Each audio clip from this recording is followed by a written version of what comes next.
Hello, and welcome to Inklings with Irena, the weekly energy show connecting you to your intuitive guidance system. And today I want to talk about how to avoid leaving help on the table. Maybe you've heard that phrase, avoid leaving money on the table.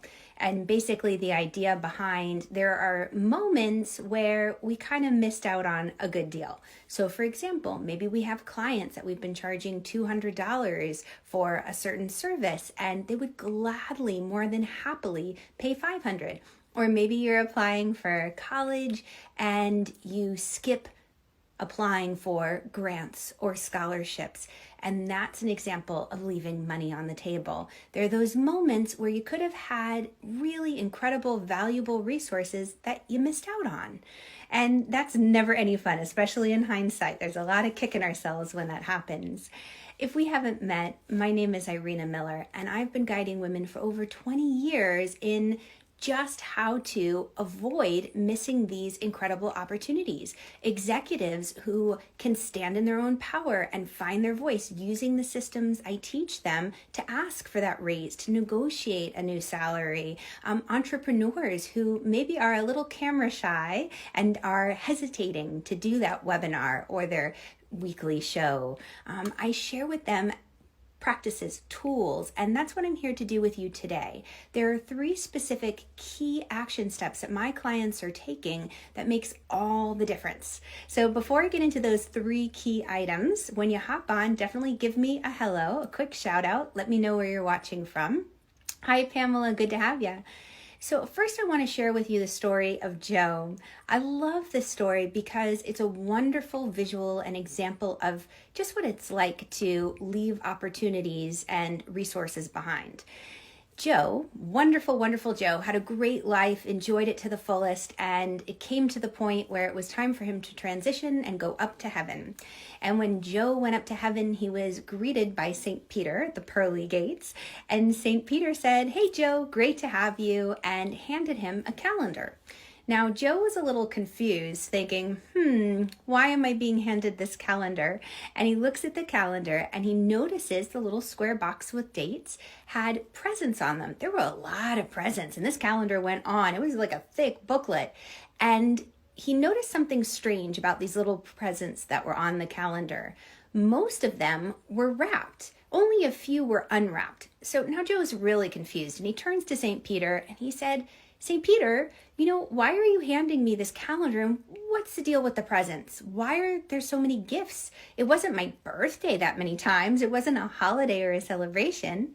And St. Peter smiled at Joe and said, "Joe, these are all the gifts of grace that were offered to you. And the ones that are opened were the ones that you received and accepted, and the ones that stayed wrapped were the ones you chose not to." Oh, I get goosebumps. How many times have we kicked ourselves in hindsight at missed opportunity of losing out on valuable resources? Maybe we didn't even know those resources were there. Maybe we didn't have the confidence, or there was a limiting belief that held us back from going after that resource. This is what gets me fired up. This is what I love to share. So what I usually share just with my clients, I'm sharing with you today because I don't want you to miss out on these valuable resources. The first key action step that I encourage my students to take is to be open to receiving, right? If we're not open to receiving grace, we can't do anything to earn it. We don't necessarily deserve it. It's just a gift freely given without strings. But we definitely can be open to receiving it. There are ways that we can shut down and not even see these gifts of grace around us. So for a quick example, I'll share an experience one of my clients just had, because this gives me goosebumps. I'm so excited. She is getting ready for a major move. She's moving from one country to another, and her home is being packed up. She has help, and it's being packed up by these helpers. She has 17 crates worth of her wonderful things all packed up, ready to be shipped overseas. And in the midst of it all, her husband turns to her and says, where are the titles to our 2 cars? Because here's the thing, moving countries, there's certain things they can ship home and certain things they can't. And the cars, they can't bring with them. So they wanted to sell them to earn some money. It might as well.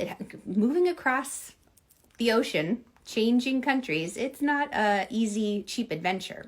so they couldn't find the titles. Now, what would have normally escalated an already stressful situation, they have to pack up and leave in a very short window of time. And the place is a wreck, as it would be. Anybody's space, boxes everywhere, papers, bits and pieces. And all of a sudden, you look and you say, where are those titles? You almost want to laugh. But my client remembered, she's like, oh my gosh, I've got this technique from Irena. I'm going to use the technique and I'm going to ask my unseen helpers, my angels and my guides, where are those important pieces of paper, the titles? And I kid you not within a matter of weeks or months or years, or even hours, but in a matter of minutes, my client's husband put his hand on the envelope that held the titles. Oh, I get goosebumps. All of a sudden, the mood was elevated. The stress was alleviated. Oh my gosh. And they could make money from selling the cars. They didn't have to miss out on that. We have friends in high places, and so often we're not tapping into that resource. So that leads me to the next key piece of this, which is feeling valued, which is an interesting one, right? A lot of this goes into an underlying energy that can sabotage us when we are looking to tap into these valuable resources all around us. The first thing is that sometimes it's like, who am I to ask? I don't want to bother anybody. They're busy. Somebody's going to think I'm crazy if I'm calling on my angels. But here's the thing. It doesn't cost you anything. You don't have to tell anybody that you're asking St. Anthony to help you find your lost keys, or the runner guides to help you find a great parking spot because you've got a car full of young children and you need to get in and out of the grocery store quickly. These are all experiences where you can develop a relationship with your angels and your guides to uplift you on your journey. And then the final key action step, which is so important that I usually just share with my clients, is exercising free will. Here's an important piece. We have free will. And our angels and guides, no matter how they want to help, they can't step in and help unless we ask.